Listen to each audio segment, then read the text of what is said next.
Hello दोस्तों। आज हम फिर से खेलने जा रहे हैं केवीसी जीके, जिसमें करंट अफेयर्स के क्वेश्चंस होंगे। जैसा कि हमने बताया था, डे बाय डे आपके डिफरेंट डिफरेंट सेक्शंस के क्वेश्चंस हम यहाँ कवर करेंगे। तो चलिए स्टार्ट करते हैं KVC GK. First question screen पर आ रहा है ये। Which mobile application was launched by jute corporation of India for farmers in December 2003? दिसंबर 2023 में भारतीय जूट निगम द्वारा किसानों के लिए कौन सा मोबाइल एप्लीकेशन लॉन्च किया गया? आपका समय शुरू होता है अब। आपके ऑप्शन इस प्रकार हैं। ए पात मित्रों, बी किसान मित्रों, सी किसान उज्ज्वला और डी किसान सृजन। सही ऑप्शन को आप कमेंट बॉक्स में डाल सकते हैं।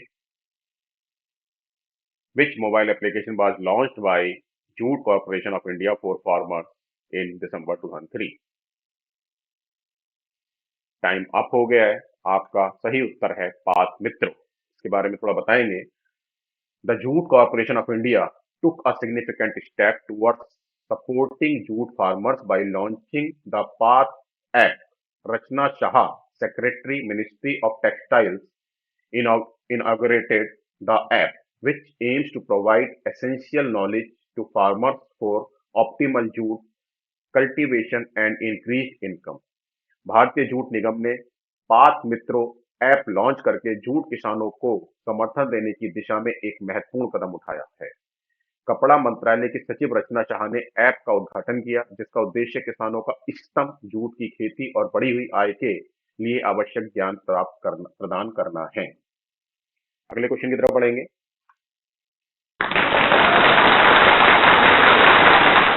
अगला क्वेश्चन आपकी स्क्रीन पर आ रहा है। Which token facility has been launched by the Reserve Bank of India (RBI) through banks in December 2023? भारतीय रिजर्व बैंक आरबीआई ने दिसंबर 2023 में बैंकों के माध्यम से कौन सी टोकन सुविधा शुरू की है? आपका समय शुरू होता है अब। आपके ऑप्शन इस प्रकार हैं। Card on computer, card on document, card on file, debit on file. आपका सही ऑप्शन, सही उत्तर आप आपके कमेंट बॉक्स में दे सकते हैं। समय के साथ सही उत्तर कमेंट बॉक्स में देते जाइए, जिससे आपकी प्रैक्टिस बेहतर हो सके। समय समाप्त हो रहा है। सही उत्तर आपका है कार्ड ऑन फाइल, COF। ये क्या है? The reserve bank of India has introduced a card on file (COF) token station facility through banks, enabling cardholders to conventionally create and link tokens to their existing accounts with various e-commerce applications. The move allows COF tokens to be generated directly through card issuing banks and institutions, offering cardholders an additional choice for tokenizing their cards across multiple merchant sites through a single process. भारतीय reserve bank RBI ने बैंकों के माध्यम से card on file (COF) token सुविधा शुरू की है, जो कार्ड धारकों को विभिन्न ई-कॉमर्स अनुप्रयोगों के साथ अपने मौजूदा खातों में आसानी से टोकन बनाने और लिंक करने में सक्षम बनाता है। यह कदम कार्ड जारी करने वाले बैंकों और संस्थानों के माध्यम से सीधे COF टोकन उत्पन्न करने की अनुमति देता है, जिससे कार्ड धारकों को एक ही प्रक्रिया के माध्यम से कई व्यापारी साइटों पर अपने कार्ड को टोकन देने का अतिरिक्त विकल्प मिलता है। अगला क्वेश्चन आपकी स्क्रीन पर आ रहा है ये।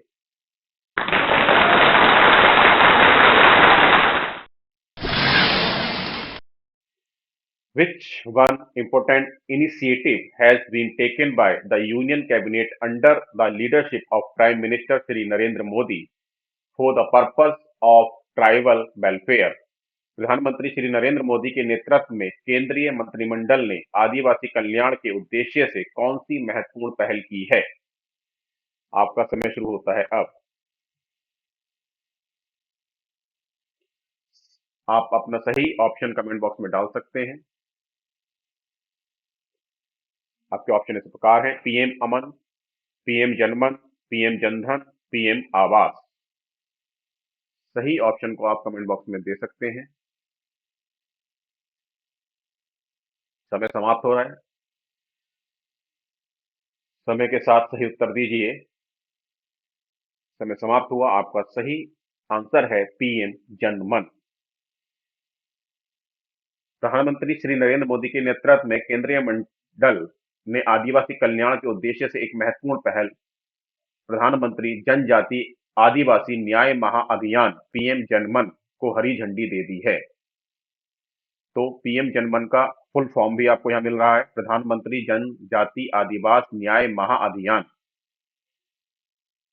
यह पहल कुल 24,104 करोड़ रुपए के परिव्यय के साथ आती है, जिसमें केंद्रीय हिस्सा 15,336 करोड़ रुपए है और राज्य का हिस्सा 8768 करोड़ रुपए है। The Union Cabinet, led by Prime Minister Shri Narendra Modi, has given the green light to the Pradhan Mantri जनजाति आवासी न्याय महाअभियान PM Janman, a significant initiative aimed at tribal welfare. This initiative comes with a total outlay of rupees 24,104 crore, with the central share being rupees 15,336 crore and the state share rupees 87,868 crore। अगले question की तरफ बढ़ेंगे। अगला question आपकी screen पर आ रहा है। Which 3D rocket has been successfully tested by NASA's Marshall Space Flight Center in Huntsville, Alabama. Alabama के हंट्सविले में नासा के मार्शल स्पेस फ्लाइट सेंटर ने कौन सा 3D रॉकेट सफलतापूर्वक परीक्षण किया है? आपका समय शुरू होता है अब। आपके ऑप्शन इस प्रकार हैं: A 3D printed rotating detonation rocket engine RDRE, option B 3D plus rotating detonation rocket engine RDRE, 3D space rotating detonation rocket engine RDRE, 3D sky rotating detonation rocket engine RDRE। समय समाप्त हुआ और आपका सही उत्तर है 3D printed rotating detonation rocket engine RDRE, A option. चारों options काफी क्लोज हैं, तो इसमें प्रिंटेड 3D प्रिंटेड आपका ठीक ऑप्शन है। बाकी में 3D plus, 3D space, 3D sky ये ठीक ऑप्शन नहीं है। 3D printed rotating detonation rocket engine RDRE। NASA's Marshall Space Flight Center in Huntsville, Alabama has achieved a significant milestone by successfully testing a novel 3D printed rotating detonation rocket engine RDRE. The test, lasting 251 seconds and producing more than 5,800 pounds of thrust, emulates typical requirements for a lander, touchdown, or a deep space one that could set a spacecraft on course from the moon to Mars। Alabama के Huntsville में NASA के martial space flight centre ने एक नए 3D printed rotating detonation rocket engine RDRE का सफलतापूर्वक परीक्षण करके एक महत्वपूर्ण उपलब्धि हासिल की है।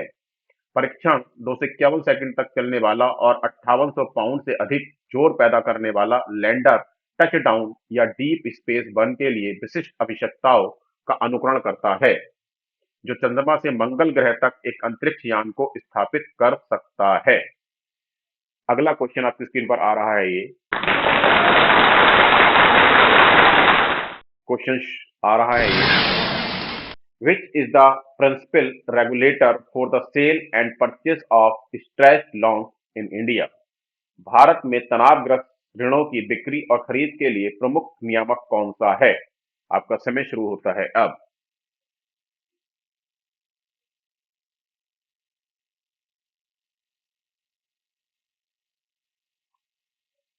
समय के साथ सही उत्तर आप कमेंट बॉक्स में दे सकते हैं। ऑप्शन इस प्रकार हैं: SEBI, RBI, IBBI, NPCI. Option A SEBI, option B RBI, option C IBBI, option D NPCI. समय समाप्त हुआ और आपका ठीक उत्तर है आरबीआई। सेबी ने तनावग्रस्त ऋणों के अधिग्रहण की सुविधा के लिए विशेष स्थिति निधि के लिए नियामक ढांचे में बदलाव का प्रस्ताव दिया। प्रस्ताव सेबी ने दिया है, ध्यान दीजिए, है ना। विशेष स्थिति निधि एसएसएफ वैकल्पिक निवेश निधि एसआईएफ की उप श्रेणी है। सेबी ने विशेष स्थिति वाली कंपनियों की परिभाषा, दिवाला कानून के संदर्भ में एसएसएफ में निवेशकों की पात्रता समेत अन्य सुझाव दिए। प्रस्ताव भारतीय रिजर्व बैंक आरबीआई के साथ परामर्श के बाद जारी किए गए हैं। तो आपका जो क्वेश्चन था किसने जारी किए हैं, है ना, तो वो आरबीआई है, सेबी नहीं है, के साथ परामर्श के बाद जारी किए गए हैं, जो भारत में तनावग्रस्त ऋणों की बिक्री और खरीद के लिए प्रमुख नियामक हैं। तो सही उत्तर है आरबीआई। अगले क्वेश्चन की तरफ पढ़ेंगे।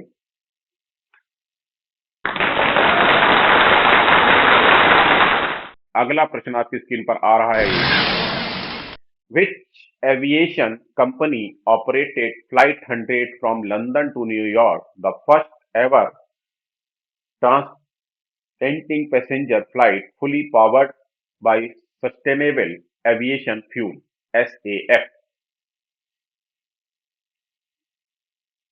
किस विमानन कंपनी ने लंदन से न्यूयॉर्क के लिए फ्लाइट 100 संचालित की, जो पूरी तरह से स्थायी विमानन ईंधन एसएसएफ द्वारा संचालित पहली ट्रांसलाइटिंग यात्री उड़ान थी? आपका समय शुरू होता है अब। British Airways, virgin Atlantic, delta airlines, United airlines. सही ऑप्शन को आप कमेंट बॉक्स में दे सकते हैं। Which aviation company operated Flight 100 from London to New York, the first ever transatlantic passenger flight fully powered by sustainable aviation fuel? समय समाप्त हुआ। आपका ठीक उत्तर है वर्जिन अटलांटिक। वर्जिन अटलांटिक ने लंदन में से न्यूयॉर्क के लिए फ्लाइट 100 संचालित की, जो पूरी तरह से स्थायी विमानन ईंधन एसएसएफ द्वारा संचालित पहली ट्रांसलांटिक उड़ान यात्री उड़ान थी। रोल्स रॉयस इंजन के साथ बोइंग 787 787 का लक्ष्य पारंपरिक जेट ईंधन के लिए एक सुरक्षित कम कार्बन विकल्प के रूप में एसएसएफ की व्यवहार्यता प्रदर्शित करना है। अगला क्वेश्चन स्क्रीन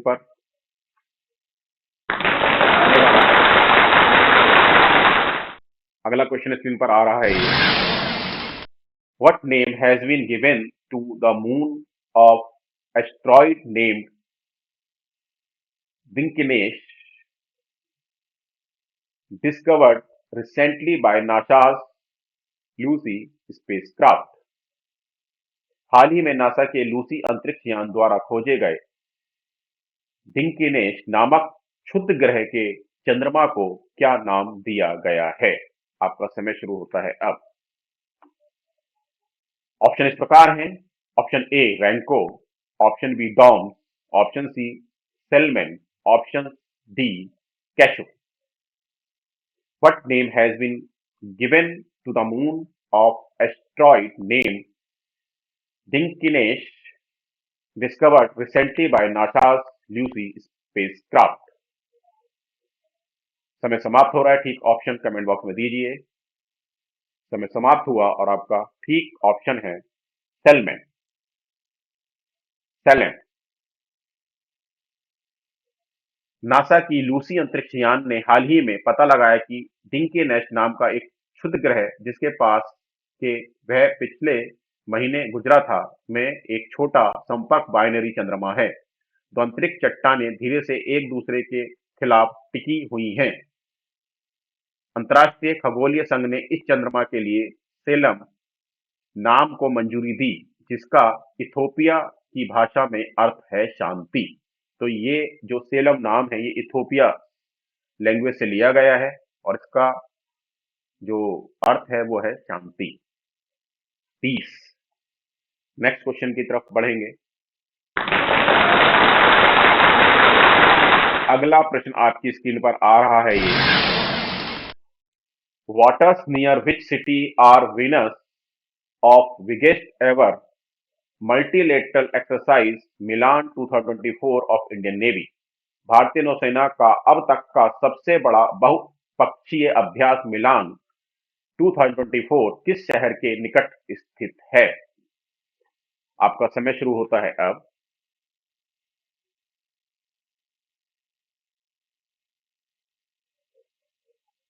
आपके ऑप्शन इस प्रकार हैं, Visakhapatnam, option B Mumbai, option C Panipat, option D Kochi. Waters near which city are venue of biggest ever multilateral exercise Milan 2024 of Indian Navy?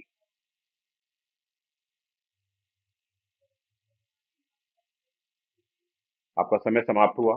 आपका ऑप्शन है विशाखापट्टनम। भारतीय नौसेना अपने दोनों विमान वाहक पोत आईएनएस विक्रमादित्य और नए स्वदेशी आईएनएस विक्रांत को तैनात करते हुए विजाग में अपना अब तक का सबसे बड़ा बहुपक्षीय अभ्यास मिलन 2024 आयोजित करेगी।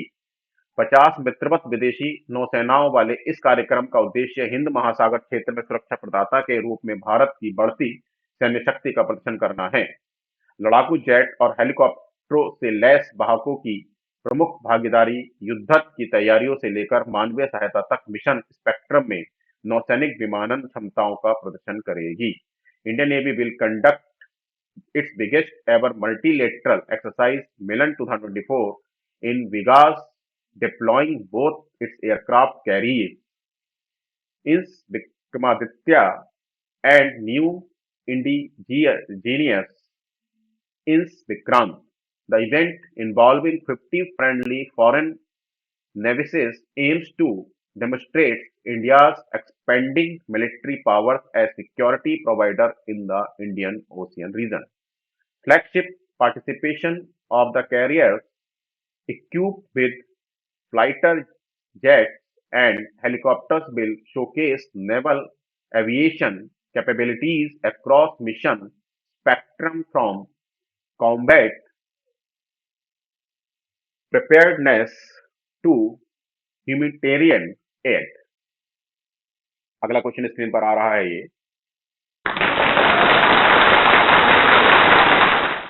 अगले प्रश्न पर बढ़ेंगे।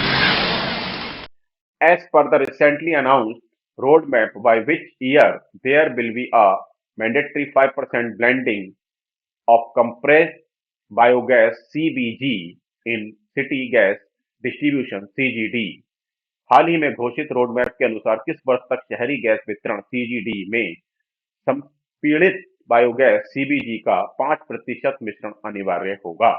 आपका समय शुरू होता है अब। आपके ऑप्शन हैं, option A 2025, option B 2024, option C 2026, option D 2029। सही ऑप्शन को कमेंट बॉक्स में दीजिए।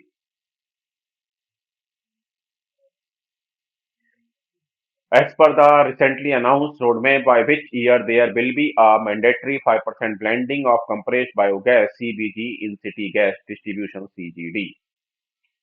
समय समाप्त हुआ। सही ऑप्शन है 2029।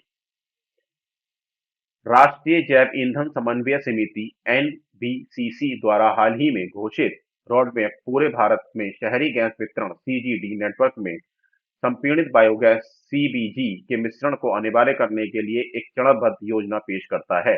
इस रोडमैप के अनुसार सीजीडी संस्थाओं को वित्तीय वर्ष 2025-26 से परिवहन के लिए संपीड़ित प्राकृतिक गैस सीएनजी और घरों के लिए पाइप्ड प्राकृतिक गैस पीएनजी के साथ सीबीजी का मिश्रण शुरू करना होगा। वर्ष 26 में मिश्रण प्रतिशत कुल सीएनजी और पीएनजी खपत का 1% होगा, जो वित्त वर्ष 2027 में उत्तरोत्तर बढ़कर 3% और वित्त वर्ष 2028 में 4% और वित्तीय वर्ष 2028-29 से अनिवार्य सीबीजी सम्मिश्रण प्रतिशत समग्र सीएनजी और घरेलू पीएनजी मांग का 5% निर्धारित किया जाएगा। अगले प्रश्न की तरफ पढ़ेंगे। अगला प्रश्न आपकी स्क्रीन पर आ रहा है। ये scheme for providing drones to the women self help groups SHGS belongs to which category of scheme?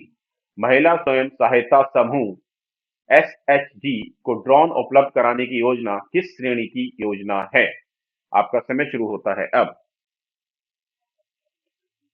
अपने सही ऑप्शन आप कमेंट बॉक्स में दे सकते हैं।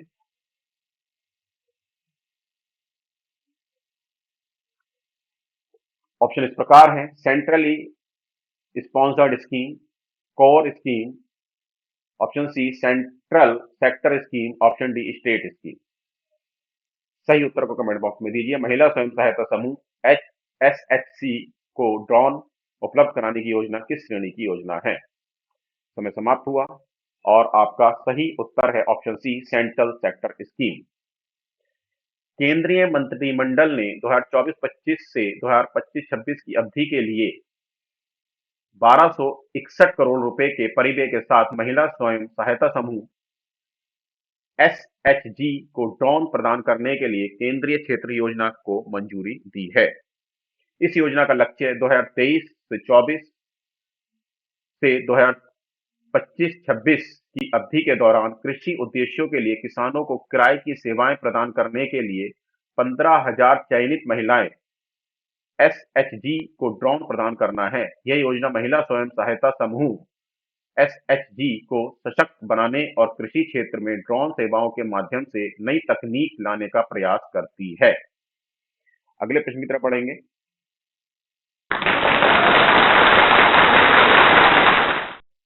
अगला प्रश्न आपकी स्क्रीन पर आ रहा है। Tushar Selke and Sangeeta who were seen in the news is associated with which sport? खबरों में नजर आए तुषार सेल्के और संगीता किस खेल से जुड़े हैं? आपका समय शुरू होता है अब। आपके ऑप्शन है आर्ट्रे, option B India, option C Australia, option D Sri Lanka. Option यहाँ गलत है गाइस। यहाँ ठीक ऑप्शन आपको नजर आ गया होगा, जल्दी कमेंट बॉक्स में दे दीजिए। ये एडिटिंग टाइपिंग मिस्टेक हो गया है। Obviously option A archery. अगले क्वेश्चन की तरफ पढ़ेंगे। अगला क्वेश्चन स्क्रीन पर आ रहा है।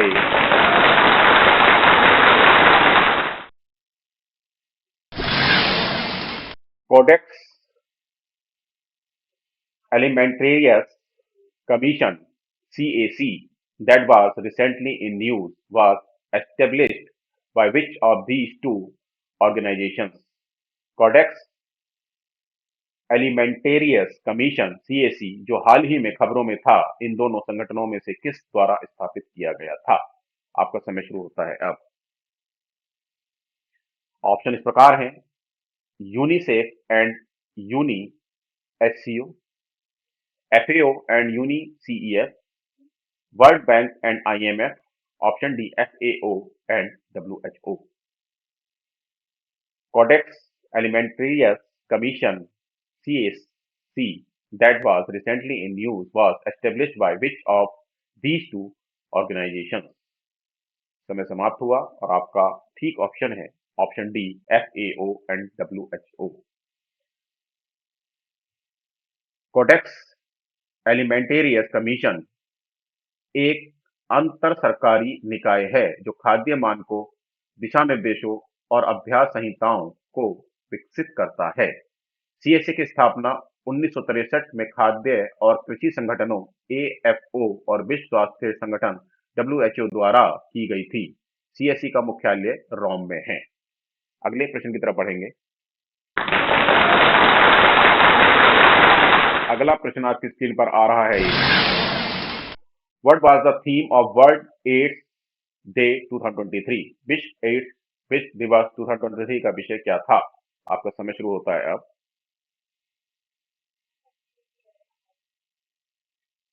ऑप्शन इस प्रकार हैं: ब्रिजेस ऑफ अंडरस्टैंडिंग, समझ के पुल, लेट कम्युनिटीज लीड समुदायों के नेतृत्व करने दें। हार्मनी इन हीलिंग उपचार में सामंजस्य। Option D community for healing उपचार के लिए समुदाय। What was the theme of World AIDS wide 2023? समय समाप्त हो रहा है, ठीक ऑप्शन कमेंट बॉक्स में दीजिए। समय समाप्त हुआ और आपका ठीक ऑप्शन है लेट कम्युनिटीज लीड समुदायों को नेतृत्व करने दें। विश्व एड्स दिवस हर साल 1 दिसंबर को मनाया जाता है। 2023 का विषय समुदायों का नेतृत्व करने दें लेट कम्युनिटीज लीड है। यह विषय एचआईवी प्रक्रिया में समुदायों के महत्व और 2030 तक एड्स को समाप्त करने के लक्ष्य पर प्रकाश डालता है। अगले प्रश्न की तरफ बढ़ेंगे। अगला प्रश्न आपकी स्क्रीन पर आ रहा है, विच institution enabled two-factor authentication for all e-way bill and e-invoice systems? किस संस्था ने सभी ई-वे बिल और ई-चालान प्रणालियों के लिए 2 कारक प्रमाणीकरण सक्षम किया है? आपका समय शुरू होता है अब। सही उत्तर को कमेंट बॉक्स में दे सकते हैं। ऑप्शन है इस प्रकार, SEBI, B CBIC, C RBI, D CBDT. Which institution enabled two-factor authentication for all e-way bill and e-invoice systems? किस संस्था ने सभी ई-वे बिल और ई-चालान प्रणालियों के लिए 2 कारक प्रमाणीकरण सक्षम किया है? ऑप्शन समाप्त हुआ और आपका ठीक ऑप्शन है option B CBIC. The Central Board of Indirect Taxes (CBIC) has enabled two-factor authentication for all e-way bill and e-invoice systems to further enhance the security of the goods and service tax system. केंद्रीय अप्रत्यक्ष कर सीमा और शुल्क board CBIC ने माल और सेवा कर प्रणालियों की सुरक्षा को और बढ़ाने के लिए सभी ई-वे बिल और ई-चालान प्रणालियों के लिए 2 कारक प्रमाणीकरण सक्षम किया है। अगला प्रश्न स्क्रीन पर आने वाला है। अगला प्रश्न स्क्रीन पर आ रहा है। Presidents and representatives of which continent launched the Green Industrialization Initiative named AGII? किस महाद्वीप के राष्ट्रपतियों और प्रतिनिधियों ने AGII नामक हरित औद्योगिकरण पहल शुरू की है? आपका समय शुरू होता है अब। ऑप्शन इस प्रकार है, नॉर्थ अमेरिका, बी एशिया, सी ऑस्ट्रेलिया और D Africa. Presidents and representatives of which continent launched the Green Industrialization Initiative named AGII? किस महाद्वीप के राष्ट्रपतियों और प्रतिनिधियों ने AGII नामक हरित औद्योगिकीकरण पहल शुरू की है? ऑप्शन आप कमेंट बॉक्स में दे सकते हैं। समय समाप्त हुआ। ठीक ऑप्शन है ऑप्शन डी अफ्रीका। अफ्रीका हरित औद्योगिकीकरण पहल AGGI को जलवायु परिवर्तन पर संयुक्त राष्ट्र फ्रेमवर्क कन्वेंशन के 28वें कॉन्फ्रेंस ऑफ पार्टीज ने लॉन्च किया था। पूरे अफ्रीका में हरित उद्योगों और व्यवसायों को बढ़ाने और गति देने का महत्वाकांक्षी कार्यक्रम Kenya, Angola, Burundi, Djibouti, Ghana, Ivory Coast, Mauritania, Nigeria, Senegal और जाम्बिया के राष्ट्रपतियों और प्रतिनिधियों के साथ साथ COP28 के अध्यक्ष सुल्तान अहमद अल जाबेर द्वारा शुरू किया गया था। ये पहल सभी के लिए समृद्धि सुनिश्चित करने के लिए अफ्रीका के विशाल और गुणवत्तापूर्ण संस्थानों का दोहन करने के लिए हरित औद्योगिकीकरण के महत्व को रेखांकित करती है। अगला प्रश्न आपकी स्क्रीन पर आ रहा है, जो आज का अंतिम प्रश्न होगा। प्रश्न आपके स्क्रीन पर आ गया ये। India has begun talks for a free trade agreement with which Gulf country as of 2023? भारत ने 2023 तक किस खाड़ी देश के साथ मुक्त व्यापार समझौते के लिए बातचीत शुरू की है? आपके समय शुरू होता है अब। आपके ऑप्शन इस प्रकार हैं: ओमान, कतार, बहरीन, डी इराक।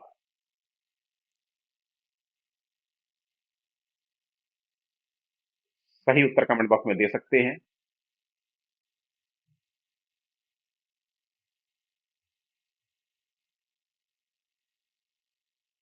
भारत ने 2023 तक किस खाड़ी देश के साथ मुक्त व्यापार समझौते के लिए बातचीत शुरू की है? ऑप्शन ए ओमान, बी कतार, बी बहरीन, डी इराक। आपका समय समाप्त हुआ और आपका ठीक ऑप्शन है ओमान। भारत और ओमान ने मुक्त व्यापार समझौते के लिए बातचीत शुरू की।